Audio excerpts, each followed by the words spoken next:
Hello and welcome to Auspol Explained. I am David, your long curly haired host. This is Auspol Explained. I think I mentioned that. Let's explain something to do with Australian politics, specifically what happens if a candidate gets disendorsed by a political party. Let's find out together.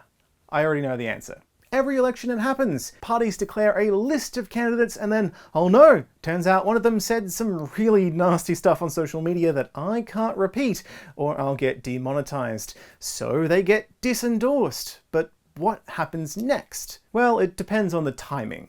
While parties decide their candidates and prepare campaigns months in advance, it's only after the election has been called that writs are issued and the real fun begins.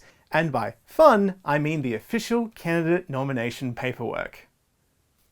Fun! So, for example, the 2025 Australian federal election is on May 3rd, but the close of nominations was the 10th of April. Before then, someone can withdraw their nomination and go, nah, I quit, not running, too bad. I know I've spent lots of money putting my face on things, but at this point, actually, I feel like I'm tired and I want to go home, which is very relatable. But after that date, too late, you're on the ballot. No changes can be made, which means if the party nominates someone then realizes afterwards that, oops, this person thinks the world is flat and kicks puppies for fun or whatever, then they can disendorse them and remove them from the party, but not the ballot. The candidate can continue to campaign and you can still vote for them, they just no longer have the support and resources of the party. However, it does mean that the party logo will still appear next to that candidate even though they're disendorsed because, again, no changes can be made. This also means the party can't find a replacement, so they might have to go, well, whoops. The same applies if someone resigns from the party in between close of nominations and election day. Political parties are just organisations that exist to coordinate getting candidates with similar ideas elected, but it is up to people to choose who they want to represent them, so a party can't interfere past the close of nominations. It's up to those parties to do their due diligence in advance to endorse suitable candidates, which they try to do, but every now and again things slip through the cracks and oh whoops, oh no, whoops.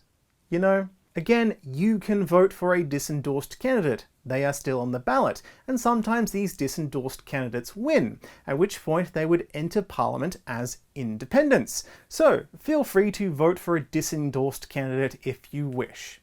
It's up to you how you vote. Now, if a candidate happens to get elected, then gets disendorsed by a political party, well then they just stay in Parliament. There isn't a by-election just because, you know, the club that you're part of was like, you're no longer a member.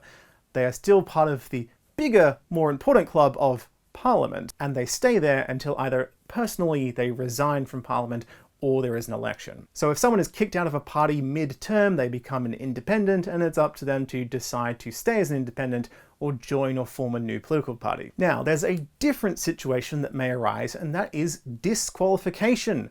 If a candidate discovers they're ineligible due to discovering they have dual citizenship, for example, after the close of nominations, then again, they still appear on the ballot because no changes can be made, but they can't win. Thankfully though, due to preferential voting, any votes for an ineligible candidate can just be directed elsewhere as the voter chooses. So don't worry if the candidates are disqualified or not, even if you don't know, it won't matter. Quick note, still make sure that your vote is formal, which means if a disendorsed or disqualified candidate appears on the House of Representatives ballot, don't leave that square blank.